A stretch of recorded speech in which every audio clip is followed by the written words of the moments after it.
So everyone, welcome back to another video. তো আজ কথা বলবো সুপারস্টার জিতকে নিয়ে। তো তোমরা সবাই একটা কথা জানো যে জিত কেন সুপারস্টার, এবং তাকে দেখলে বারবার এই সুপারস্টার ট্যাগলাইনটা কেন মাথার মধ্যে আসে, যেটা অন্যের মধ্যে সেই ব্যাপারটা সবসময় দেখা যায় না।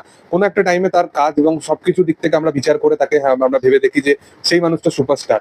বাট জিত এমন একটা পার্সন, তার পার্সোনালিটিটাই এমন, তার অরাটাই এমন, তার প্রেজেন্সটাই এমন, তাকে কিন্তু আমরা সবসময় ওই ট্যাগলাইনটা দিয়ে থাকি এবং সেখান থেকে কিন্তু কিছুভাবে পিছু হাঁটি না। এর পিছনে রিজনটা কি? এই রিসেন্ট টাইমে জিতদের একটা মানে তোমরা সকলেই জানো যে খাকি দা বেঙ্গল চ্যাপ্টার আসছে, এবং খাকি দা বেঙ্গল চ্যাপ্টার নিয়ে তোড়জোড় করে কিন্তু এই ছবিটার কিন্তু একটা প্রমোশনাল ইভেন্ট চলছে। এবং এইটার দরুন একটা জিনিস আমরা দেখতে পাচ্ছি যে জিতদাকে ব্যাপক লেভেলে প্রমোশন করতে আমরা দেখতে পাচ্ছি, যেটা সচরাচর কিন্তু তাকে অন্য ছবির ক্ষেত্রে কিন্তু করতে দেখা যায় না। বাট যেহেতু এটা নেটফ্লিক্সের কাজ, সেহেতু তাকে এই দায়বদ্ধতার মধ্যে পড়তে হয়েছে, এবং মেকারসরা কিন্তু পুরোপুরি এই সিনেমাটাকে কিন্তু মানে এই সিরিজটাকে কিন্তু ব্যাপকভাবে তারা প্রমোট করছে।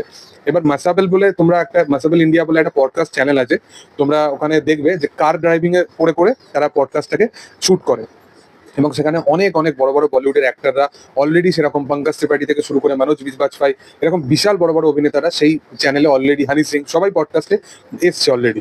এবং এখানে জিদ্দাকেও ডাকা হয়েছিল, এবং জিদ্দা সে কলকাতায় এসেছিল তাদের পুরো টিম এবং তাদের পুরো হাউস ট্যুর, এবং জিদ্দার ছোটবেলায় কোথায় মানুষ হয়েছে, মানে একটা রাস্তায় একটা ড্রাইভিং, সমস্ত কিছু ওই জিনিসটা দেখানো যায় যে ছোটবেলায় মানুষটা কেমন ছিল, ইটসেলফ সামিয়ানার বাইরে সামিয়ানা বাড়িটা সেটা কেন হয়েছে, এরকম অনেক অজানা এরকম কিছু কিছু তথ্য আছে যেগুলো তোমরা অ্যাকচুয়ালি জানতে পারবে। এবার তুমি একটা জিনিস লক্ষ্য করে দেখো, জিৎ এমন একটা সুপারস্টার, তার যে অরাটা সেটা বুঝতে পারবে, তার যে প্রেজেন্সটা, জিৎ খুব মানে ইটসেলফ মানে সে তার পার্সোনালিটিটাকে এমন ভাবেই রাখে যে খুব ওভার এক্সপ্রেসিভ নয়। মানে সে সবার কাছে কিন্তু সব রকম কথাবার্তা বলে না, সবার কাছ থেকে সবকিছু লুকিয়ে রাখে, খুব ইন্ট্রোভার্ট একটা মানুষ, বেশি কথা বলতে পছন্দ করে না।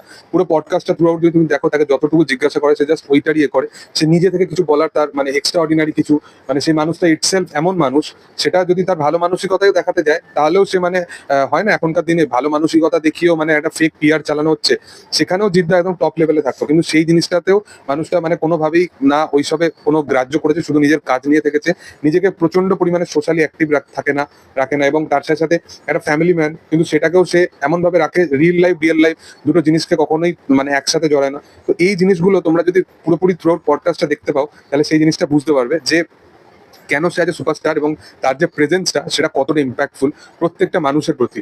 মানে সে সহজে চট করে যে একটা সুপারস্টার দুদিনে হয় না, মানে সোশ্যালি প্রচন্ড পরিমাণে অ্যাক্টিভ হয়ে গেল, তাকে আমরা ডেলি দেখতে পাচ্ছি কি খাচ্ছে, কি রান্না করছে, কোথায় ঘুরতে যাচ্ছে, সমস্ত কিছু দেখতে পাচ্ছি। সে আর যাই হোক, সে সুপারস্টার হয় না। সুপারস্টার এটাই, যাকে আমরা যারা আমরা একটা ঝলক দেখার জন্য মানে পাগল হয়ে যাবো, সেই তাদেরকেই অ্যাকচুয়ালি সুপারস্টার বলা। এবং জিৎ এই জিনিসটাকে মেনটেন করে আসছে এত বছর ধরে, সেই জন্যই সে এত বড় সুপারস্টার। অবশ্যই তোমরা পডকাস্টটা দেখতে পারো গিয়ে, আমি লিঙ্ক দিয়ে দেবো ডিসক্রিপশনে। আর যদি তোমাদের ভিডিওটা ভালো লেগে থাকে, অবশ্যই লাইক শেয়ার সাবস্ক্রাইব করে দিও। Thank you all, by.